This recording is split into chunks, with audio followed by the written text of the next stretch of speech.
Welcome to another exciting episode of the Path to Manliness podcast. I am Ryan Fellman, joined here with James Dowling. I would introduce you as a Jungian philosopher because most people don't quite know what that means, but it sounds very profound. It does. I don't even know what a Jungian philosopher would be, considering he was a psychologist. I'll take it, though, dude. I'll take him. See, I don't even know what it means. Well, how would you introduce yourself? I think that's a pretty good label, though. I'll take it. Psychotherapist, molecular biologist, online entrepreneur, normal human being. You can loads of different tags if you like. I'll take philosopher though. Normal human being is a rare commodity these days. So, we were kind of going on about this just before we got started, and there's a lot of accounts and people online. Sometimes maybe a guru, maybe an influencer, whatever you want to call them, and they all seem. Not all of them, but most of them seem to have something odd about them. Oh, yeah. Like they've all got their own little kink. And I think everybody's got little quirks about them. But you were starting to explain, psychologically why you think some of these people have these, strange personality quirks or strange habits that they might have.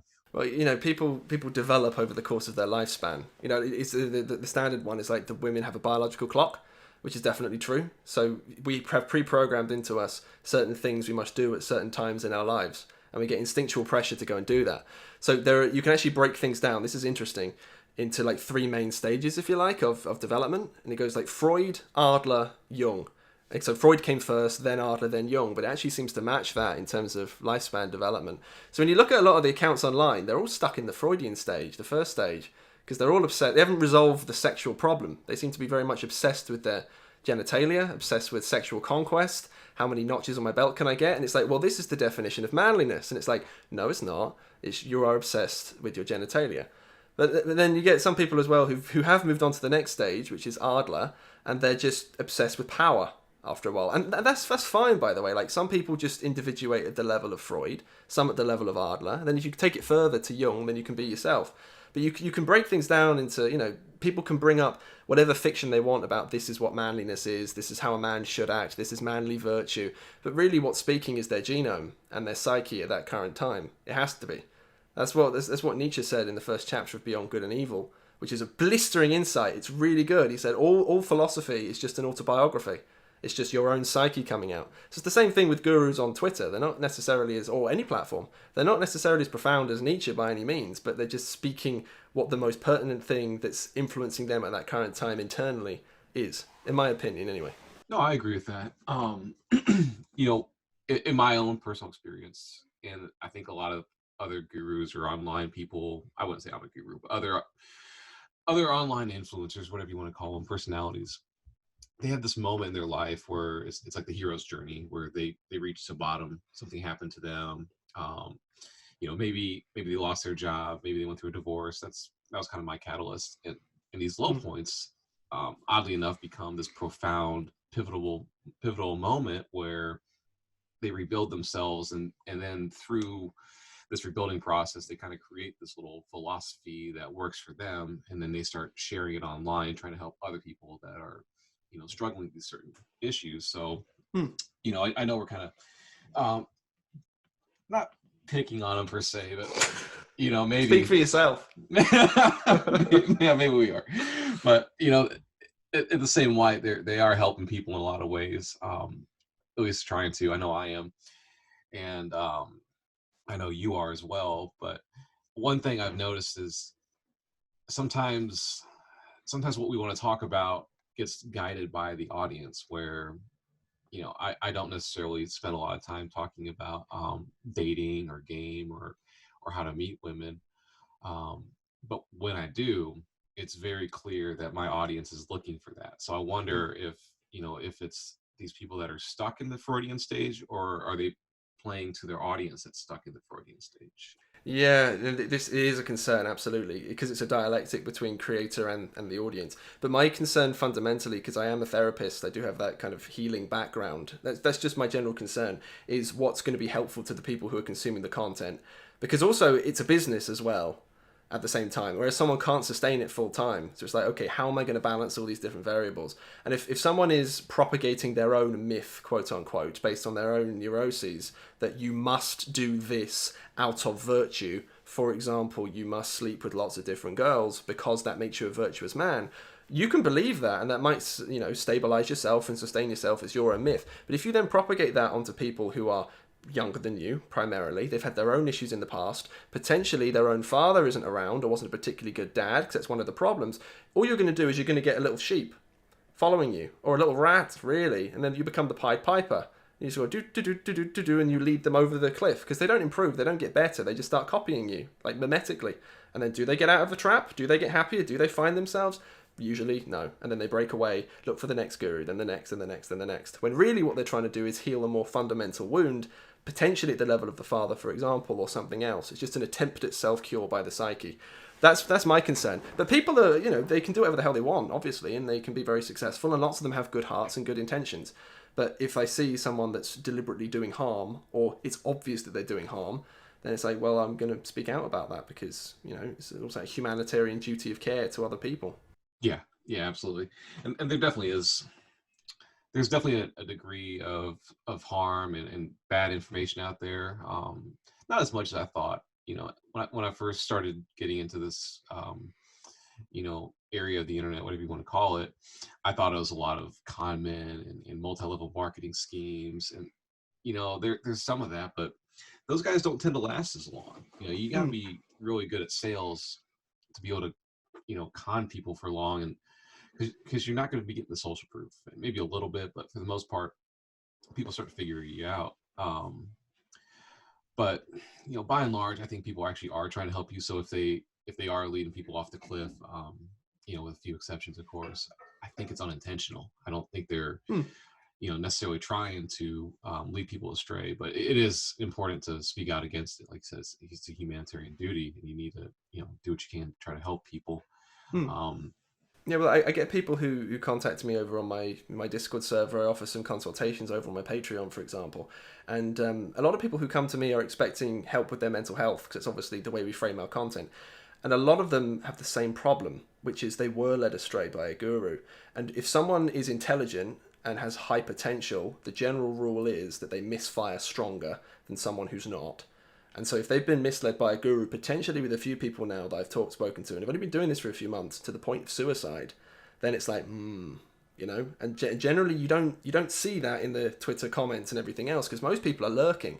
If you've got 50,000 followers, you're not getting 50,000 comments, you're getting a few by the most angry or the most vocal people. So it's like, what's happening behind the scenes? And I see those people from behind the scenes because they come to me and I'm like, I've got to detox you now from all the nonsense that you've received and connect you to yourself, not to them. That would be the fundamental thing. It's like an attachment issue at core. The lurker problem is interesting. You know, for a long time I was the lurker, and I didn't even think about it until I started getting into the other side of it, where now I'm seeing the lurkers coming out, and it's especially when I mean, I got like 30,000 followers on Twitter, so it's become a much bigger audience, and the problem compounds with scale like anything else. So now I'm starting to see, like, almost every day people are contacting me in one fashion or the other, and you know, you don't even notice some of these people because they never talk, they never tweet. Some of these accounts are locked. Some of them don't even follow you per se. You know, it might just be somebody that's like secretly following you, or they got you on a list or something. And on these DMs, like, it's just a completely different game, because everything you see in the timeline is curated, and it's like you're speaking in front of your boss or your family or something. Whereas when you're in the timeline, it's that personal one-on-one conversation that you get into at like 2 a.m. after you've had a few beers and you're starting to like air your grievances or problems. And there's a lot of real struggle out there. Yes. Suicide is a serious one. I've gotten to the point now where it's getting tough to respond to everybody, but you know, when you see that, you know, I do want to respond to those at the very least. And it's interesting, the kind of things that can lead people to that. I haven't had so much of the guru leading people astray. I've had more along the lines of, you know, I didn't have a good male role model. Yep. My ex is abusive, or my girlfriend's abusive. A lot more stuff like along on those lines.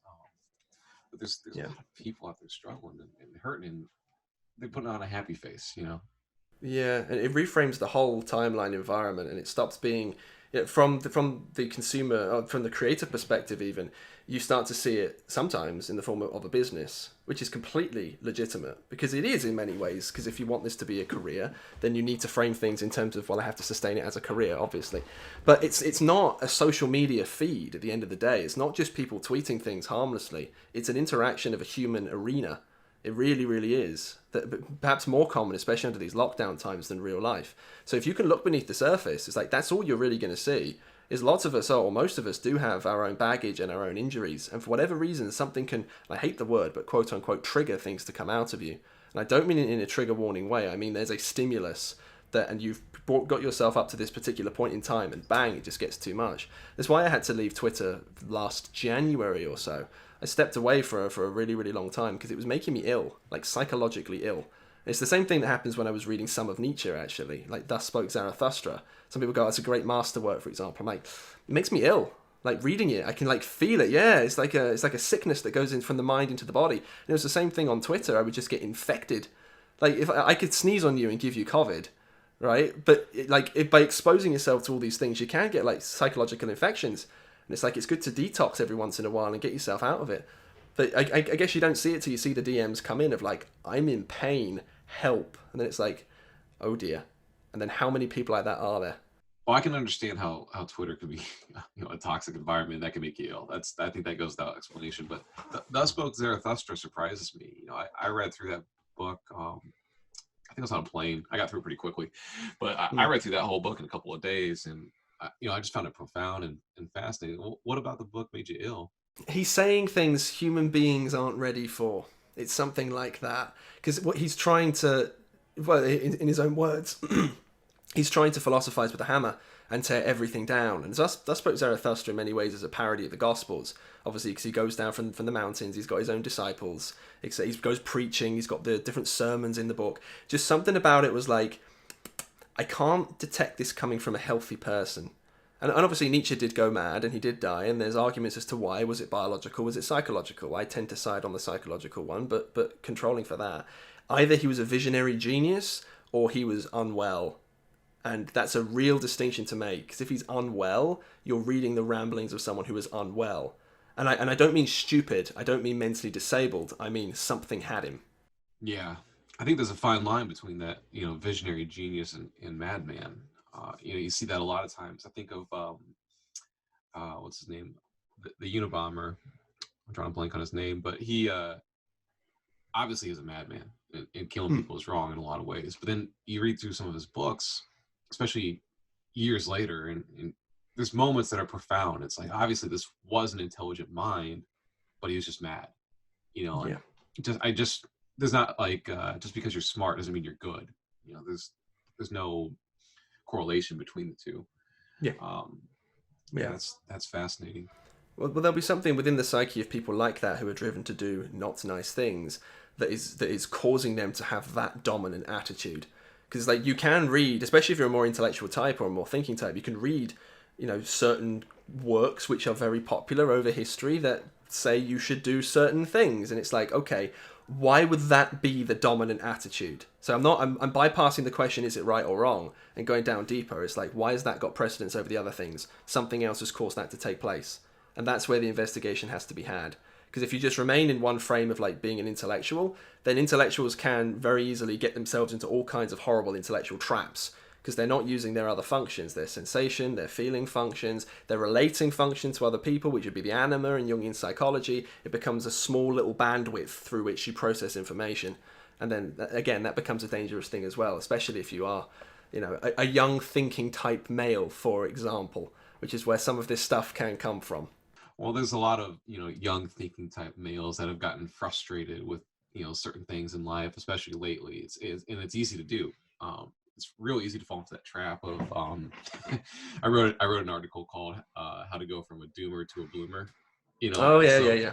So the idea is a lot of these people are what they call like doomers, where I never heard this term before until like I saw it on a YouTube video a couple years ago. The idea is like, some of these people are so depressed and so upset with not necessarily their own life, but more like life in general. And what they've done is they've all they're consuming is this negative stuff. So they're smoking, they're playing video games all the time, they're watching porn at night, and they're creating this world that's depressing and dark. And it's easy to think that the world's ending because all they see is like horrible porn and violent video games, and that's Yeah. their life, and it's depressing. Um, you know, I spent some years where that was most of my weekend. I would, be drinking it during the weekend and then playing video games all day, and it's really easy to get into a depressive funk. Um, Oh yeah. but if you Oh can yeah. reframe that and start focusing on more like positive things, reading books, creating stuff, journaling has been really helpful for me. Suddenly, the world doesn't seem so dark. But my point Yeah. is, a lot of these guys, these young, angry men, they're very vulnerable. The right guy comes along, and all he has to do is start talking about how the world's treated them wrong, and Yes. it's not their fault, that the world's evil, and these girls that don't want to sleep with you, they're the problem, they're the thought or the slut or whatever. And Yes. by demonizing these things, you can create an army. You've got these like lemmings that are just willing to latch onto a stronger person, Yes. and not necessarily a better person. Yeah, and I really agree with that. I think that's really, really good. And there's a distinct difference between responsibility, so taking responsibility for something, which you should do, versus things being your fault. And that's something I see be propagated a lot. It's one of the things that I see in Stoicism, for example. And it's one of the things I disagree with Stoicism respectfully about. It's like and it's not necessarily even in Aurelius. It's in more people who would propagate it online, for example, or people who read the Greeks and stuff like that. It's like I things are not your fault necessarily, usually, because and this is what the insight of psychology is for the last 150 years. There's an ego, whatever, which is you, but there's other things in the psyche that are not you. You're a system of things, and they're not, like schizophrenia, other personalities, but there are other thoughts and ideas and complexes and things have happened to you.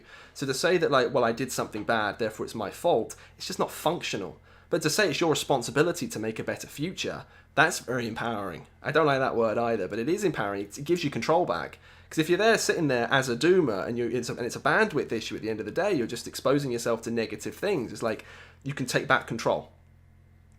That's what it means. You can take it back for yourself so you can build a better future for yourself and everybody else. Well, and that's the part of Stoicism that I like, is the idea Yeah. of that, all right, there's parts of the world I don't like. There's, I the only fan thing annoys me. These girls running around, selling themselves online, which it annoys me for two reasons. One is like I feel bad for the dudes that are going to end up with these chicks, because with these women, because one, it's just, who wants that, and two, they're going to have problems. Like, they're not going to come out of this as a healthy woman. Maybe some will, I'm sure, but you take 100 girls that go to college or work in a flower shop or whatever, and then you compare them to 100 girls that had an OnlyFans account. I'm willing to bet the 100 that had the OnlyFans account are going to come up with alcohol problems, with substance abuse problems. They're going to be heavily medicated. Just, there's going to be a disconnect. Yes. It's not creating healthy people, and it's not going to create healthy relationships. So I think the big problem for most people can be summed up in this example here, where they're seeking the short-term fix, and in this case, maybe it's a money problem, but they're not thinking about the long-term consequences of their actions. And that's what leads to a lot of people being unhappy, unfulfilled, or just lost. That's what creates these doomers. The idea of playing video games is awesome. It's fun, and you're Oh happy yeah. when you're doing it.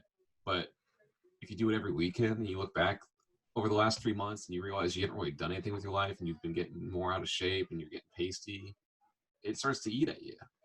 So even though it's like short-term pleasures, it's building up and you're happy and you're having a good time, you get all that dopamine, long term it's crushing you.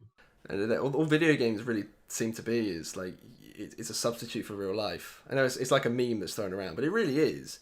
Like you literally level up, you achieve new skills and all other kinds of things. And it's like, why would somebody feel the tendency? And it's a good question. Why would they feel the tendency to want to live vicariously through a screen? And it's like, it seems that they've just fallen off their own, what we call over at Jung To Live By, for example, the personal myth. your own story that's meant to come out of you. You live your own life. If you fall off of it, that's when you turn towards porn. That's when you turn towards video games. That's when you turn towards addictions. That's when you get fat. There's all these other things because something has caused you to just go, you're no longer yourself. You know, but and if you can find out what that was, you can stitch it back together again. Sometimes you can use things like motivation, for example. That's when gurus can be, you know, in like light doses. Like, it can be useful. It can just get you to get back on track again. But if you've gone off track significantly, it's like what people really need is less of other people's ideas and more of themselves to reconnect. Because then you get the security back and it immunizes you against all the crap that goes on in the world because you know who you are. You feel it. That's masculinity. That really is. It's like, I know who I am and you're not going to break me. And I'm going to live out my myth the way I want to live out my myth because it's my destiny. It's my genome that's going to come out. And so few people are willing to take the time and you know, turn off all the stimulus, turn off all the distractions and sit there in quiet and think. You know, the idea of like meditating or just even just sitting there and pondering your thoughts, like, you know, what is my personal story? What is my own personal myth? If you ask the average person, especially a young man, I'll bet you they don't know. I'll bet they don't have a straight answer for you. They you know, they'll tell you that this is what they're doing, this is their job, or this is what they've been doing. It's like, all right, is that your entire story? Like, if you're watching yourself in a movie, is your entire purpose to, you know, file these TPS reports? Like, is that really who you are, or do you aspire to be something better? Because a lot of people want to be better, but they don't even know what that means. They've never sat down to even think about it, and that's where meditation can come in, and that's where writing can come in. And I think it's really easy to dismiss the idea of writing because it's hard to get into and you don't see results right away. Kind of like going to the gym. You know, you don't get jacked when you go to the gym once. You're not going to get the perfect answer when you write once. But if you stick with it and you keep doing it, eventually these answers start coming out. And I don't know how to explain it. I think it's something like a muscle where you're writing and your mind starts thinking in different ways. And these ideas just kind of come out. The way I describe it is the universe just throws them at you. I'll panic sometimes when I'm like, I gotta, I'll be with somebody. I'm like, you gotta stop talking for a second. And I have to run and like find a pen and notebook. I'm like, I have to capture this idea because it's fleeting. I can already feel I'm losing it. You know, I'm like running into another room or I'm grabbing my phone real quick to try and jot it down. And it honestly doesn't, I don't know how else to explain it. It doesn't feel like it comes from my mind. It feels like it's being given to me. Yeah, yeah. Well, it's not coming from yourself really because you didn't know it beforehand, or maybe you did know it beforehand. It was just made unconscious. So yeah, all you're being given is little pieces, little hints and riddles as to find out who you are. Yeah, I guess it's a piece of the unconscious mind, right? That's the actual like, Yeah. scientific explanation for it. But Yeah, yeah, and we lose track. It'll all be in your memory banks, and people can go and find their personal myths now, or they can attempt to do it now. And it's like, you're not going to find it here and now unless you want to do a meditative journaling exercise, which is super useful. But it's in the past. You've already lived it. Like, you think you've fallen off of it, and you have, like, cognitively, but really you're still there. And it's like, who are you? What spontaneously interests you? Like, where, if you sit down with a friend, what do the conversations generally turn into? Where does your productive creative energy naturally want to duct off to? And like, for young people in particular, like, the school system smashes it out of you. Especially if you're more shy, for example. It's like, you have to do this, and they give you a virtue system, a system of values, top down. This is how you become a good person. Then you lose it, you lose yourself. And then coming out of school, you don't know how to talk to girls and everything else. And then you go to uni and you start drinking too much, and then there's drugs available. And then you play video games, and then it's like, who am I really? It's like, it's all there. It's just been covered by detritus that you've picked up over your lifespan. So go back and look for it. It's waiting for you, like an old friend at the crossroads. It'll be right there when you want to go look for it. I mean, you nailed that.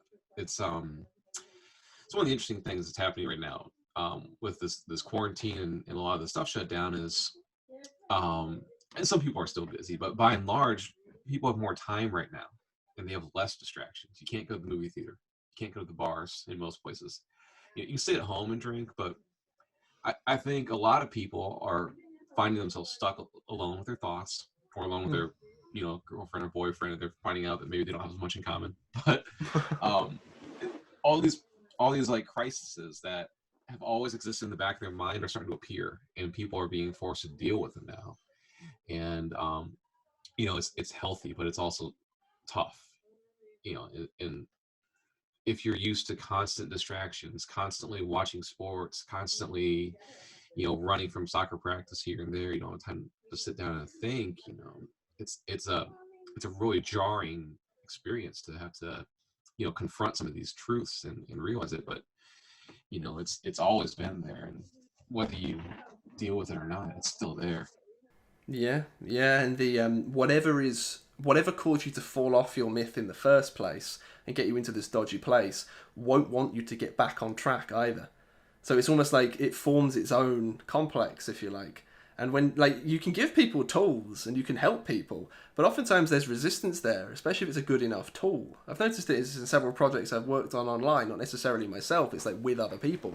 You give somebody something and they won't go through it. Like this is the thing with online courses as well. Most of the time people will buy them, even if they're expensive, and then they'll go through the first third, then they'll stop. And it's like, is that because the course is terrible? Or, well, you would have thought that there'd be enough incentive to go through it anyway, considering it had the cost. Or is it because something inside you knows if you keep going, you're going to have to change? And in which case, where's that resistance coming from? That's heavy. Yeah. I think that's what it is. It's dealing with that uncomfortable truth that they're not ready for, they don't want to deal with. I found myself doing that, not so much with courses, but there's certain books I'll read that are making me feel a certain way. And I can read an old Ian Fleming James Bond novel and knock it out in a few hours or whatever. And it's fun, it's easy. I'm not dealing with existential crises as I'm reading this book. But then there's Jordan Peterson's 12 Rules for Life book, which I can't even remember when I bought this, and it's been sitting on my desk right next to me right now. And I feel like I read about 2 or 3 pages at a time when I read this book. Because it's so heavy that I feel like it's almost like going to the gym or something, where I can lift weights, but eventually I just get tired. I'm reading this book, and at some point I'm like, all right, I gotta process some of this stuff. I can't just overwhelm my mind with all these really intense, heavy truths. And I think some people look at my account and they see me and they see a lot of the stuff I'm talking about, and they're like, wow, this guy's really got together. He's got his fitness in check, and he's got this awesome blog, but they don't see the parts where I struggle, partly because I don't always share that. But I have my own struggles too, and I was never supposed to be perfect. It wasn't pinnacle of manliness, it's path to manliness. It's about getting better. So I'm still dealing with some of my own issues as well. And some of these things that you read, I think that's what it is. I don't think it's that they don't want to finish the course because it's bad. I think it's that they're not ready to. Yeah, I mean, on the writing thing as well, because you are a writer. This is something I only realised recently. I used to think, if there's a book, you should read it because you've bought the book. But also, sometimes the writer is just not a pleasant person to spend time with as well. And it's I've read 12 Rules for Life, and it's it's unnecessarily dense, in my opinion. And it's filled with, it's just saturated with something, and it's just unpleasant to be with. It's at times it feels like you're getting lectured by your dad. Well, yeah, and he calls himself the internet dad. And it's then maybe you can reverse engineer the popularity from that, especially if lots of people don't have fathers. And that's not to take away Peterson's courageous stance against free speech. I like that, and he's admirable for that. But there's something else going on there. The pronoun and the free speech thing was it was the gig, or the flyer. It's what got people excited about him, and it's what got him on people's radars. But the substance of Jordan Peterson is not talking about pronouns. He doesn't really talk about that stuff hardly ever. It was really just a one-time thing, and then the media kept throwing that out there. But the substance of Jordan Peterson is, he's a teacher. He's, I guess, an internet father, which, whether he admits that or not, he definitely is. Yes.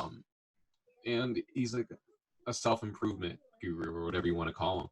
Yes. And what's fascinating is how many people have found this book and found Jordan Peterson, and like you said, you can reverse engineer that, and there is clearly a huge amount of young men in this country that are angry or sad or upset, or at least just lost, and they've found him. And that's a big part of why I created this whole path to manliness idea, is that before I was ever even on Twitter, I always said that the greatest problem this country has, and probably the world, but I know America better than I know the world, is the lack of positive male role models. And It's kind of a big sweeping statement, but it's meant to be. There's a lot of men that literally do not have a father. Maybe he was killed, maybe he's in jail. There's a lot of men that the family court system took away dad, or at least partially took him away. And then there's just, bad fathers out there. Yeah. I get messages all the time like, oh, I had a very strong, assertive mother, and my dad was just silent. So I don't know what masculinity even means because he was always getting beat down. Or my dad left us when, I was 7. So I don't know how to even change a tire, or, little things like that. And it's a real problem. So I feel for Jordan Peterson. He gets he's getting beat up on right now because he's been dealing with his own problems. But he's not supposed to be Jesus. The guy's not supposed to be perfect. Potentially. There is a real father, and then there's an internet father, and it's a very, very valuable thing.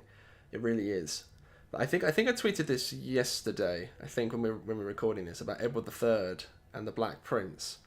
And I think this is a good definition of fatherhood. It was well, your viewers might like this.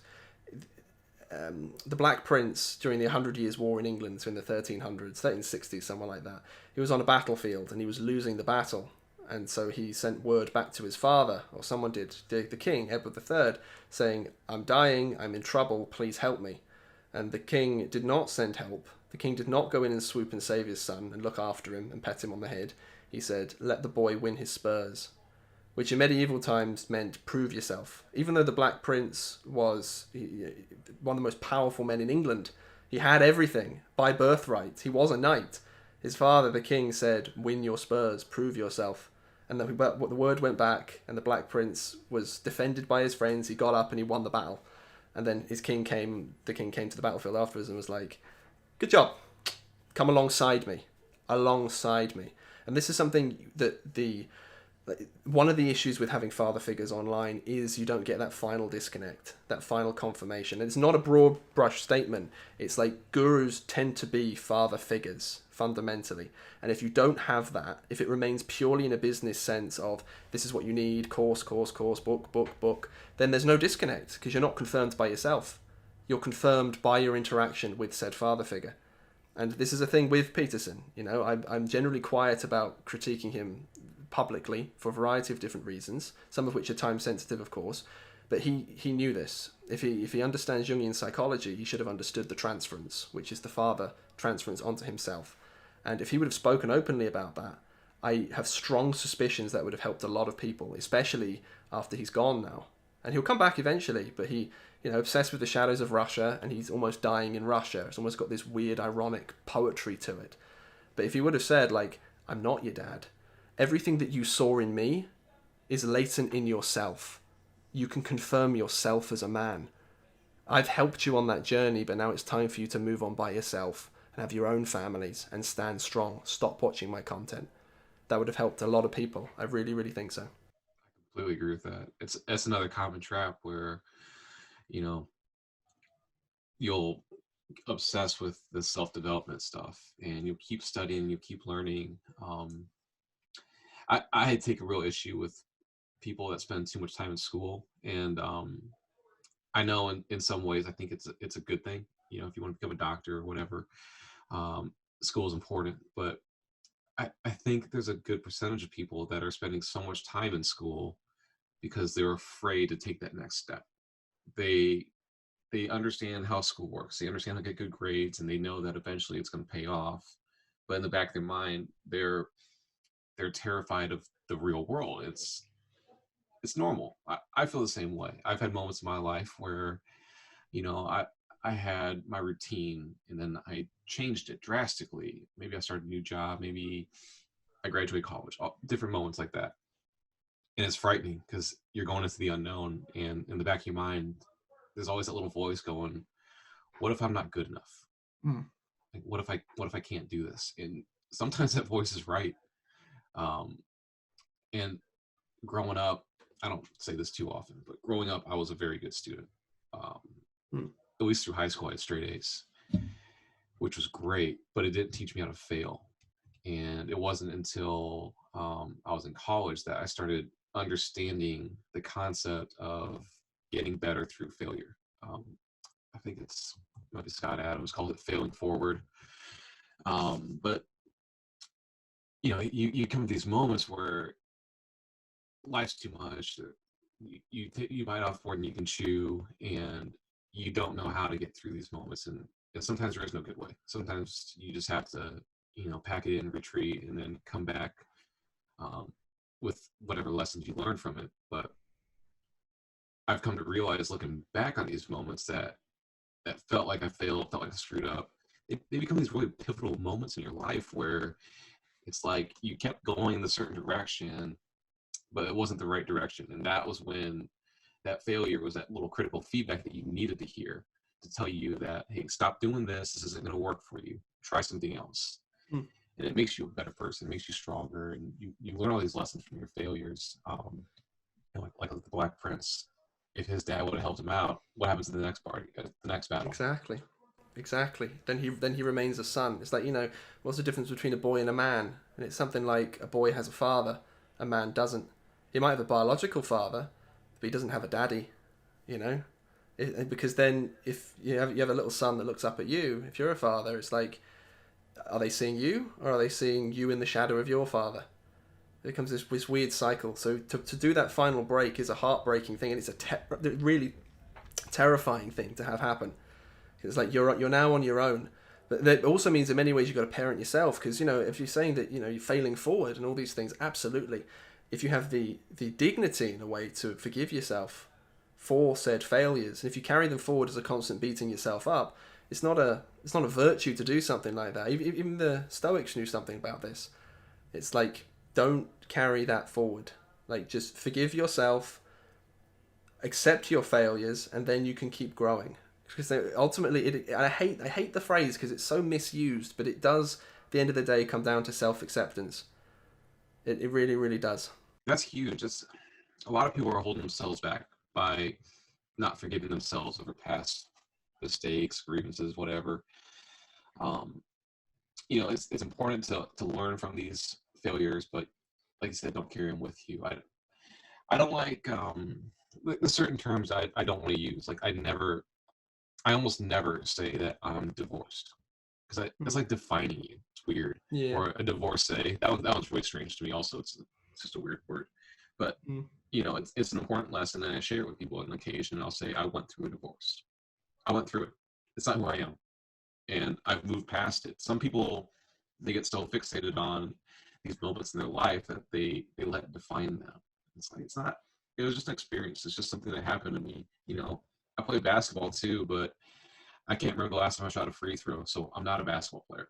But I did play basketball.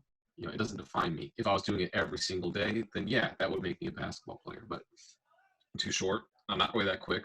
It's not who I am anymore, and that's okay. I'm a writer because I write. I'm a manosphere guru, apparently. No.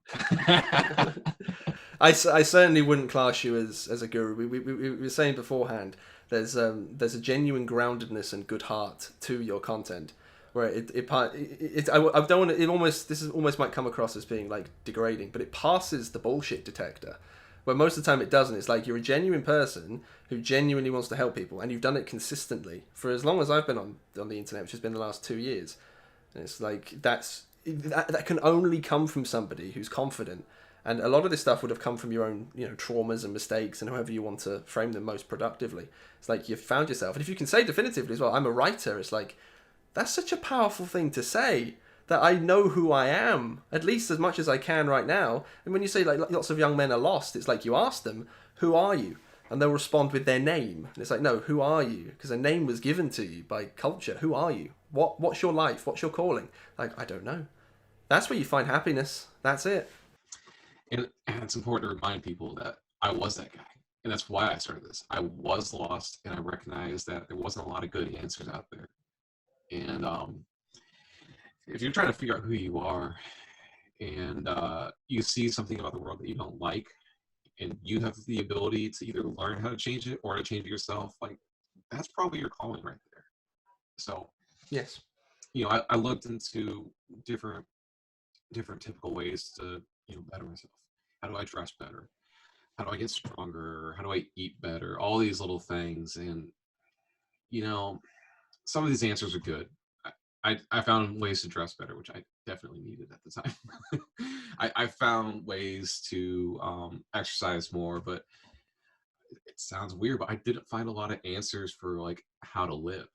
You know, I knew how to do the 9 to 5, and I knew how to go through the motions, but the idea of like philosophy, you know, the stuff that you talk about, this like the Jungian and the Nietzsche, all these different ideas and the concepts that they talk about that can, even though they're from a different time, they're still relevant today. They're such heavy topics that, you know, I never would have discovered any of these guys if it weren't for you and a couple others that I've been online. Um, I'd heard the term Jungian before. I didn't even know what it meant. And I'd heard Yeah. Nietzsche before, but I don't know why. I don't know if this is unusual or if this is a common trope, but whenever I heard Nietzsche, I thought of him as like a Nazi collaborator or something. So I Yeah, yeah. always steered away from him. And I've seen this a couple of times, and I don't know why.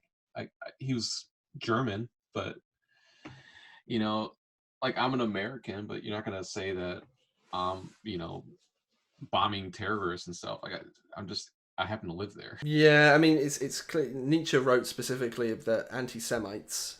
He didn't like them. I think he actually said one way that people who didn't like Jews should be killed. This was towards the end of his life when he was going a little bit, like his final works. He's a little bit kind of, yeah. He's starting to get a bit fed up that people aren't buying his books. Which is true. He sold like 0 copies of Zarathustra, and he was like, he described it as the greatest gift ever given to mankind was Zarathustra. No one bought it until like after he died, or after he went mad. But Maybe yeah, I should have been a little more humble with that phrasing. It's a great book. I really do enjoy it. I've actually got it right here. yeah. People used to. I mean, I don't know if Nietzsche can be restored to where he should be, which is certainly separate to, German National Socialism. He didn't like that very much, and he wouldn't have done. But I tend to side more with Jung than I do with Nietzsche for a variety of reasons. But the main message for self-development purposes of Jung is individuation, is becoming who you are. And the individuated man is free of internal obligations. All those biting voices of anxiety and lostness and depression, they go away because you know who you are. So that's the core of all the work I'm trying to do online. If you really boil it down, is trying to connect people back to their personal myths. And I've tried to be very open and transparent about that by giving a lot of details of my own life out there. Like last year for me was not a good year. It really wasn't. I was an alcoholic or a pseudo-alcoholic. My sight was dissociated, so I was walking around in a blur. I had like loads of death anxiety, depression. It was all solved through the personal myth. So it works. And through that, I found what my calling is, which is, if yours is a writer, mine's a depth psychologist. And it's like, might as well go and propagate that and help other people, because that's where I would derive meaning in my own life. Like with yourself, I presume, it's like you probably get meaning from the writing process, from beginning to end, and feedback from other people who are reading it.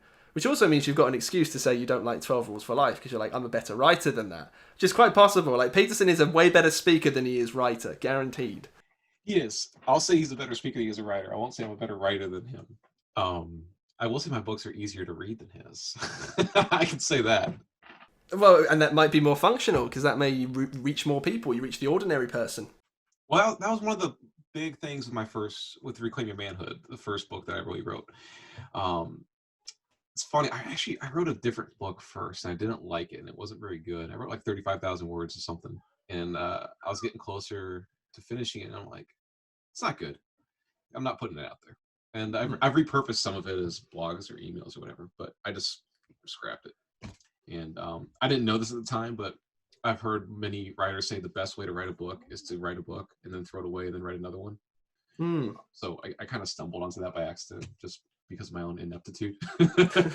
but then like instantly the universe threw this idea at me, and I had this thread I had written on Twitter, and I'm like, this is a book. And I go, this is really easy to write book. I can get this done quickly, and it's gonna be easy to read. And the whole idea of the book was I wanted to make a book that was short and sweet, simple to read. Like, I think about these books sometimes that have like 40-page chapters, and there's days where I'll pick it up and I go, I don't have enough time right now to read this chapter. I don't want to just read part of it, and I put it back down. Then I think about other books, like I was reading Charles Bukowski's book Women recently, and every chapter is about a page or two. And I didn't every once in a while I'd sit down and read a bunch of it, but I mostly read that book 2 or 3 chapters at a time. But I read it all in less than a week because it was so easy to pick up and put down. And that was the idea of this book. I wanted a book for guys that aren't reading. You know, there's no excuse not to be able to read this book. I don't think I've ever had someone say like it was just too much for me. I couldn't get through it. Like everyone, I've had the opposite. I've had people say like, dude, I haven't read a book in like 6 years, and I got through your book in less than a week. It was and it's cheaper. It's only $5. So the big thing was it wasn't about making money. It was how can I get guys to read? How can I get guys to actually like get through the book? And, Yes. You know, it's 12 Rules for Life is awesome. It's got a lot of really, really good concepts. I actually go through with a highlighter. But it feels like I'm reading a book that was given to me at school. And they were like, you have to read these chapters this week. And I'm like, all right, I know I'll learn something, but I'd rather just, you know, take the easy route. Yeah. Well, have you ever thought about writing, you know, a thesis of some kind, or like a master text on masculinity or whatever you happen to want to write? So rather than frame it around accessibility, frame it around, I'm going to make this the best possible, impenetrable thing I possibly can. Oof. Maybe that sounds daunting. You know, it's funny you say that. I don't have a lot of regrets. And this is such a minor one, so I can say it. It's not a big deal. It has not affected my life one way at all.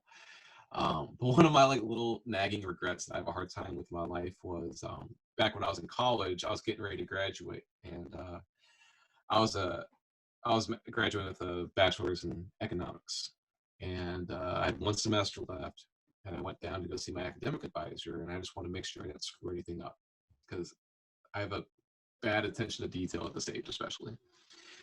So I go down, I'm sitting there and I'm talking to her, and I go, is there any classes I forgot to do? I think I did good, but is there anything I'm missing that's going to prevent me from graduating? And she goes, well, yes. I'm like, shit. She goes, you're one class short of your astronomy minor.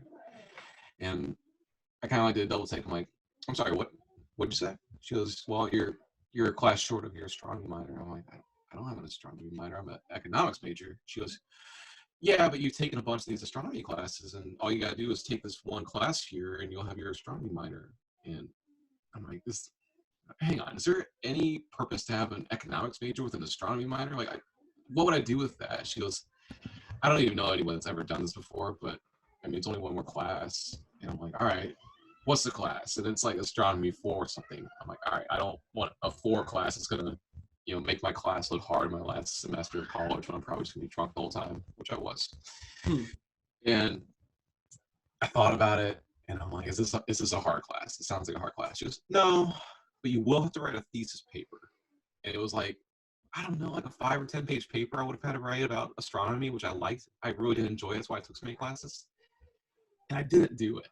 And it's so ironic now that I think of myself as a writer, and I literally write every day. But I didn't mind that it would have been a difficult class or not. I didn't want to write the paper. Like back then, like the idea of writing a paper was so daunting and challenging to me that I chose not to do it. I could have added this, you know, pointless minor, but it would have been a fun talking point. Well, I think you can get to the stars without your astronomy minor, if I can put it like that. That's awesome. But the lesson there, and it's one that I usually don't need to learn, is that you don't really regret the stuff you do. It's what you don't do, you know. And the movie Yes Man with Jim Carrey, he starts saying yes to everything. I saw it and like I took it as a serious movie, even though I laughed at it. And I started doing that with my life, and I've noticed that these things that I say yes to, even when I'm like kind of lukewarm on the idea, I've almost always benefited from it, even weird things. So that's my whole point of that really dumb, pointless story, is that it may not seem important, it may not seem necessary, but it's going out and actually like saying yes to life, like it really does make your life better. And that's where a lot of these doomers get stuck, is that no, I don't want to do that. They probably don't want to see me. No, that'll probably be lame. Why should I go to that? I'll just start saying yes. So what if it's lame? You know, that's how you get all these fun stories. That's how like crazy stuff happens that you just never would have expected. You know, you never know what's going to happen when you just put yourself out there. And it sounds cheesy, but it's true. It's definitely true. You know, you've got, you know, the old saying, of course, the unexamined life is not worth living, and that's potentially true. But that doesn't mean that's the only thing you need to do is sit and examine your life. It's also in the doing as well, because the doing brings experience, and experience brings memories, and memories bring meaning.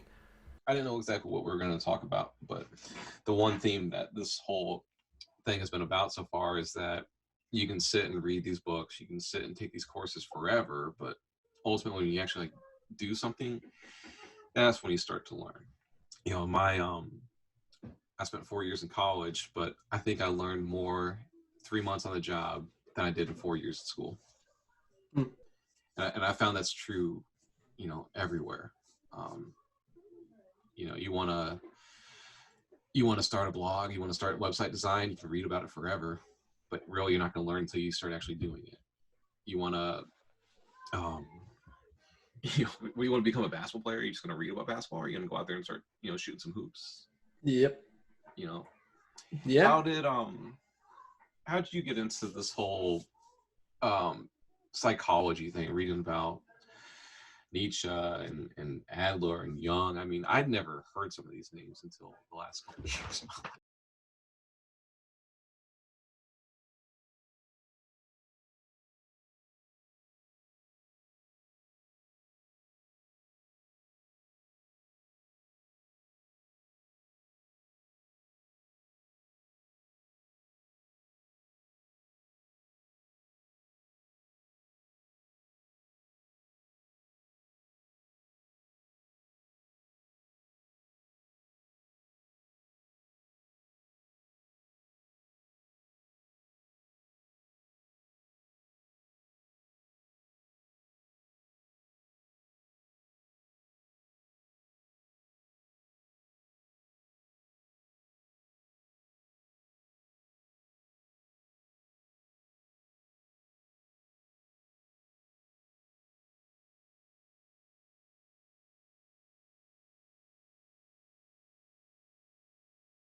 Having those mouths to feed changes the whole dynamic, Yeah, doesn't it? Because it does. I remember living alone for a while. I didn't even have a dog. It was just me. And I just remember thinking, like, I was so carefree. It didn't matter. I knew that I would probably take care of myself, and like my expenses were so low, I didn't need much, and I was still wasting money. I'm like, you know, if I misbudget something, if something goes wrong, I can just skip a few meals. No big deal. But like when there's, you know, a girlfriend or kids that you got to take care of, it's a whole different game. Like you have to be that provider, and that's another big tenet of masculinity is providing. And Yeah. that's a big word. It doesn't necessarily mean providing for your family. It could be providing for society, providing for whatever. The idea of producing, I think, is Yes. very, very integral to how to define masculinity. And the other thing you touched on that's really interesting is you were trying to prove yourself to this father, or the idea of a father, instead of just being true to yourself. And I think almost every guy can relate to that problem. I know I have. There's been multiple times in my life where I was definitely doing something trying to please my father, or what I think is the idea of a father, what I'm supposed to do. A lot of people are stuck in that trap of doing what they're supposed to do instead of what they actually want to do. Yeah. Like you Yeah. said, it's not easy to do usually. What you're supposed to do is usually the easier route. Um, I used to have like this corporate job at a Fortune 500 company, and I was lucky that I left it before I had kids, because it was a trap job where they gave you a decent salary, enough to like live a good life, and they gave you really good benefits. And it was just the idea of leaving that job for like an online job. Like, I don't know. I don't know if I could have done it. It was just so safe, but I wasn't happy. It wasn't what I wanted. Yeah, and that's it. Like, PhDs are not easy to get into. And I've been working for this my whole life. I threw away, technically, in many ways, 6 years of higher education.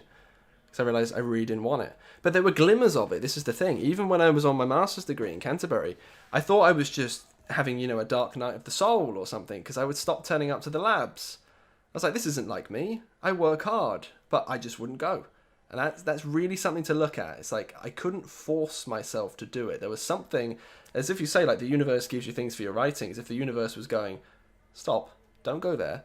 Instead, what you're going to do is you're going to hang out with friends, first of all, and then you're going to go and look at the beautiful, Middle Ages architecture down in the town. You're going to experience culture. You're going to go experience humanity. You're going to get out from what you think you have to do. And, I took the plunge. It worked out. And so I enjoy podcasting.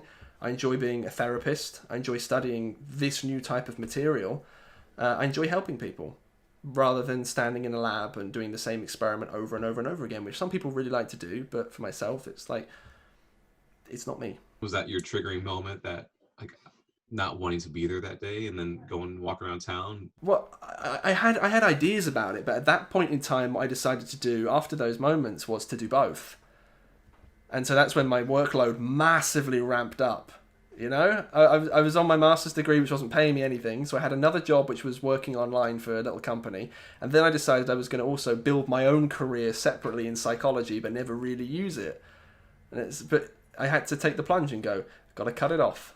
So it's all gone now. It's all in the past. And all the obligations I felt to that image, it's like, it's gone. And it's like, why was I...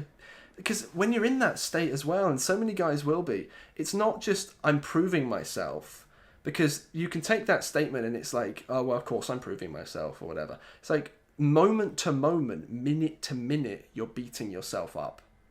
From the moment you wake up to the moment you go to sleep. And it will vary in intensity, and some things will trigger it more than others, but it's a chronic state of not being relaxed and comfortable. Because the voice would always come up, and it's like, that's no way to live as far as I'm concerned. Yeah. It gets beaten to death, but people say, a lot of people have said this. Joe Rogan says it. I think Hemingway gets probably misquoted as saying it, or maybe it's not Hemingway. It's I forget now. Maybe it's Emerson.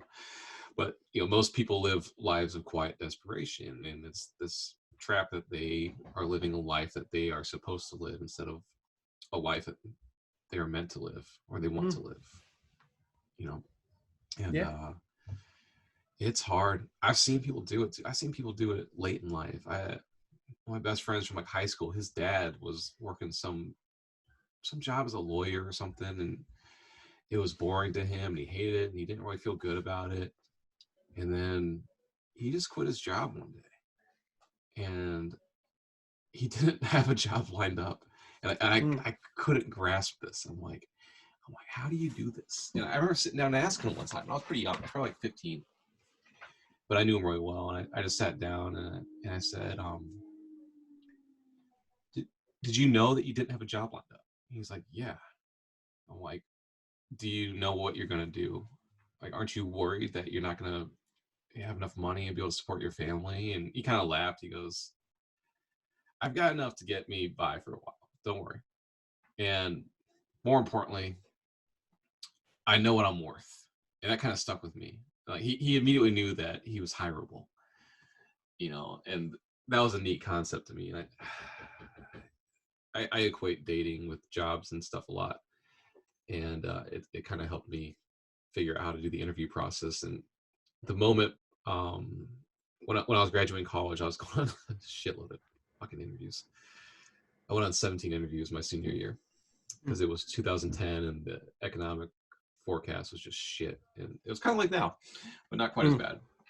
And the first few interviews were rough because I was nervous, and I kept going in like, God, I just hope that they like me. I hope that they want to hire me. I hope that I can get a paycheck. And after, I don't know, 7 or 8 of them, I had a really bad one. And I left it, and I was bummed that they didn't want to hire me. I was bummed I didn't get the offer.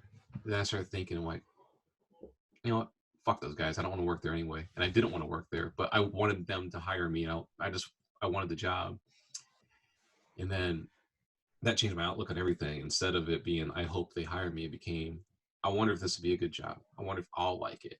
And then I started interviewing them back, you know, and I would ask them questions too. And I'm like, tell me about this, you know, and I started like turning it around on them. And, you know, if they were giving me answers I didn't really like, I was kind of hard on them.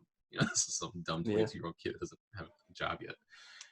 But it made me realize that it's not a one-way thing. It's most interviews are two-way. You're not just interviewing the candidate, the candidate's interviewing the job. And in like the dating world, people talk about like being the prize. It's the same concept. You know, most people, they, you know, are reasonably educated, reasonably intelligent, hardworking. They're worth more than what they're paying.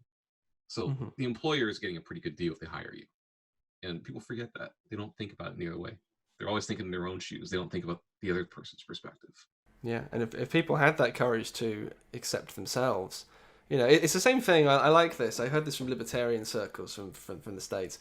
If everyone decided one day to stop paying taxes, then there'd be massive change. And like, what could people do? It's kind of the same thing. Like the change does begin with yourself, and it is an adventure. Like it is. This is the hero's journey, and it's real. If you can step back from the comfy blanket life, if you like, the mother's womb, if you want to put it in mythological terms, and go out there on your own journey. And of course, don't be an idiot about it. Like when people broad brushstrokes say, don't go into college because of X, Y, Z, definitive period. It's like, well, some people that would be a good idea. And if someone's in a vulnerable place, don't do that. But ultimately, do you want to be there? Do you want to get this job lined up at the end where you have your 9 to 5? If you do, wonderful. That's an easy life for you and society's built for you. If you don't, you got one life and your psyche will call to you. And if you find yourself with symptoms like anxiety, like depression, like I'm lost, that's why. Like, very rarely compared to the psychological origin of those disease, is it biological. Like, you can control it with stuff like diet. Absolutely, these things become state dependent. But the symptoms are a sign that something's up. They're an attempt at self-cure. It's a famous thing from Jungian psychology. And neurosis, like that, like anxiety, is just a failed attempt at self-cure. So, for example, if you're an anxious person, it's like you have to do the opposite in a way. Because anxiety makes you stay at home and you're scared and the world's big and bad and I might die and all these other things. Well, that's telling you what you're currently like right now. Even before you got the anxiety. You should shake it off and stand up in the face of it and go, you're not me. And go out there and actually carve your own myth out properly. That's where the meaning comes from. You'll know this. I know this. People who've been through it know this. It's what the myths are all about. And it's waiting for you if you want to take it. Yeah, I like that.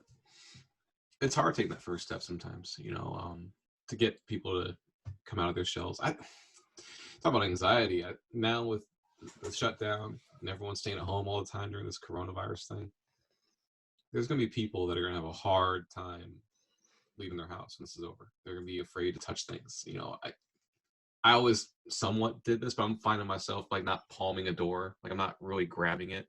I'm like putting my wrist on it or my sleeve or something. You know, it's becoming it's becoming easier to be afraid right now. Yes. And, you know, there's sensible fears, but it can get the best of you. And if it's at some point, you know, you got to decide, you have to have this right balance of security and freedom. You know, are you going to be stuck in your house every day? Are you going to be afraid of everything? And maybe you shouldn't take every single risk, but at the end of the time, you know, how happy are you going to be doing that? Yeah. I mean, at some point, if you're not going out, if you're not seeing people, if you're not interacting, if you're not working, that could become more dangerous than anything else. I mean, how many Yes. here in the county I'm in, there's been like a significant spike in not just domestic abuse, but deaths from it. Like people have literally been beating their wives to death, which is, I don't know. I haven't really paid attention to it, but I'm pretty sure it's unheard of, or at least on this level. Yeah, well, you're telling men to go into the cave. Basically, and it's like you can't come out of the cave, and there is an instinct to survival there, certainly, which will stop you leaving the cave, and which will be, getting you to not pick up the virus any way you can. But there's also the instinct for status.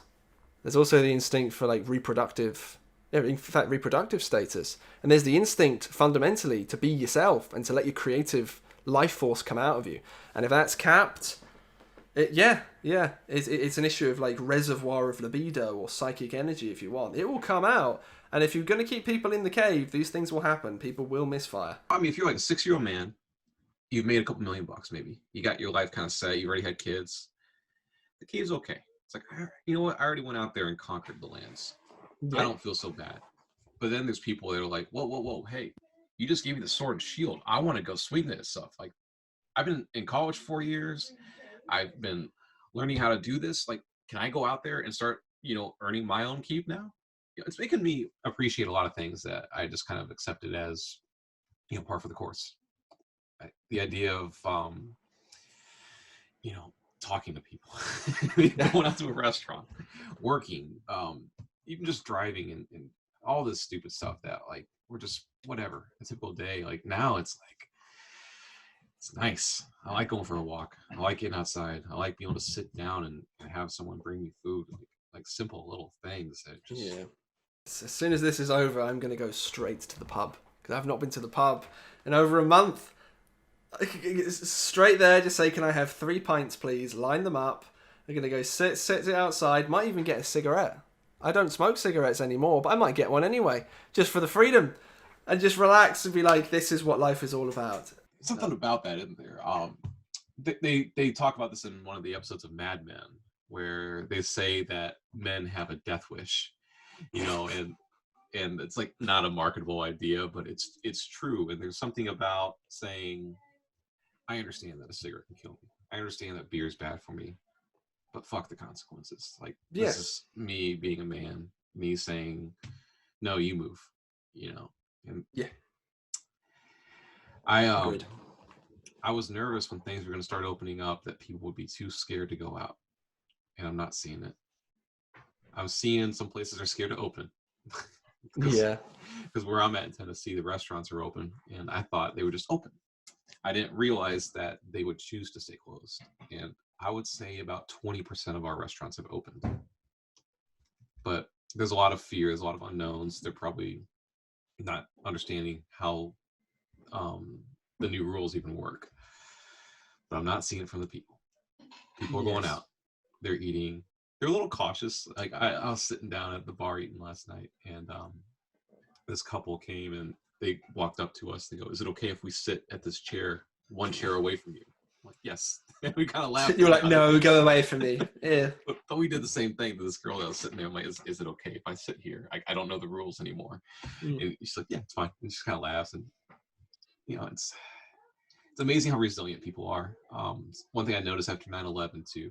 This reminds me of that in a lot of ways, where there was that initial shock. This has been like a slow 9/11 though, whereas 9/11 was like, boom, Band-Aids ripped off, like it's done.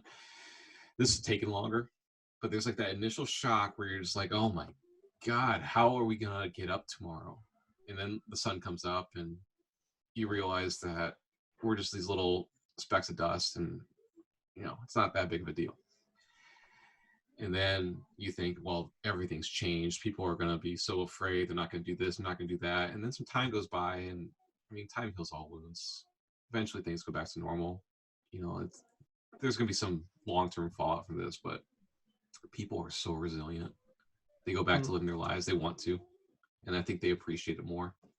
Then they forget about it, and we go back and do this again 10, 20 years later. Yes. Yeah. I think people will recover from this and maybe even be stronger than when they went into it, because they have more appreciation for things. because that's what people do. I've seen it be compared in this country, you know, our national spirit to World War II, and that's definitely like it's stretching, but it's like in the same, you know, it's the same idea. You know, it might bring people closer together. I see people clapping for the NHS all the time. It's 8 p.m. on a Thursday or something, and some of those are going to be virtue signaling people, of course, but I like that spirit. I like it too. Yeah. Like I'll accept it, you know. And God, being our generation, and there's so many people saying like, "Oh, you've never had struggle, you've never had anything." I'm like, all right, whatever. Like, Yeah, if you say so, first off. But like, you know, now people have that, and it's good. It kind of, I don't know. It's just a lot of life is missing this harshness. You know, it's gotten to the point where you don't have to worry about survivability, and it's almost boredom. And I think that's one of the reasons why there's a lot of I think this will probably go away for a while, but there used to be a lot of like fantasy fulfillment with what do you call it, like the apocalypse. People loved like the Fallout video games or the Hunger Games movies or books.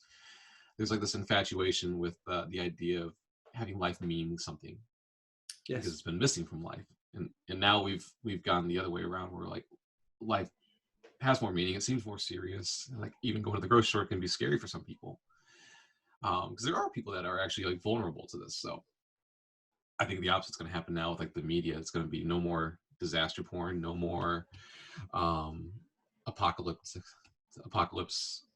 settings. You're going to see more upbeat and lighthearted and fantasy stuff. Like superhero movies will probably be bigger than ever. We'll get through this. We'll all be happier. We'll all be stronger, and we'll look back on this and laugh. I hope the way everybody reacted, like, oh, we reacted so sillily. It's fine. I hope so. Yeah. I think we're getting there. Let's wrap this up. If people are looking to find their own personal myth, what's step one? What you want to do is you want to take a look at it's called the Ariadna Thread. It's an old idea that goes back through mythology. When you were born, you were complete. You were yourself. But over time, you lost yourself or lost touch with who you were, because the mother, the father, society, everything, loads of influences on yourself. So if you can begin, preferably written, but you can just do, you know, sub-vocalize to yourself, maybe in the shower or something, have a bath, think about it. Begin with your earliest memories, and then trace through what your own psyche wants to bring to you with what the story of your life is. So you might imagine your first memory when you're 1, 2, 3 years old, and then your next one is, you know, when you're 4. Then you remember, oh, this came to mind. That's interesting. Why did the psyche produce this memory? You plug that one in, and you follow the through line through to where you are right now, and you'll come across with your own personal myth. That's it right there. But the problem is it's covered by complexes, neuroses, fake memories are really common, screen memories, and so it will present you with something which is like, that might not be very nice, or that might be really boring.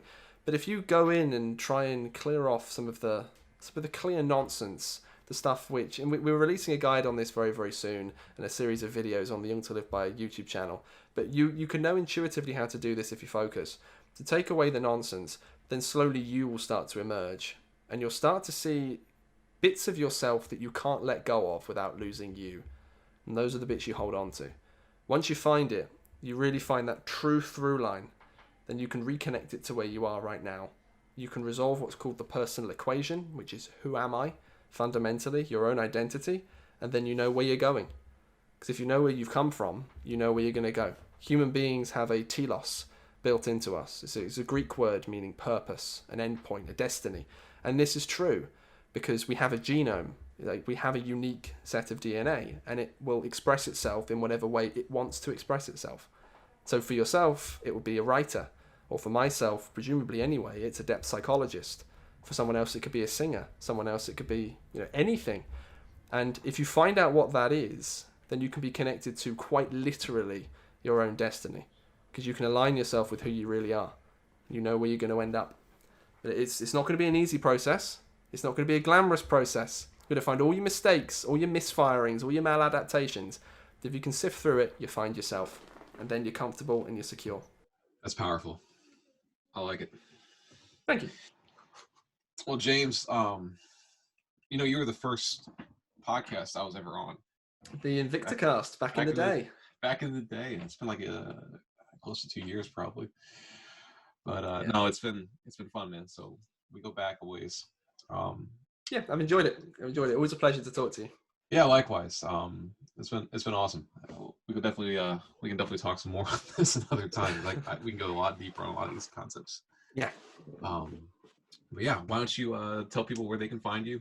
Yeah, the easiest way to find me in terms of my most productive content is on YouTube. If you just YouTube Jung To Live By, so that's Jung. He's the psychologist from the 20th century. Jung To Live By. You'll find us. We're there.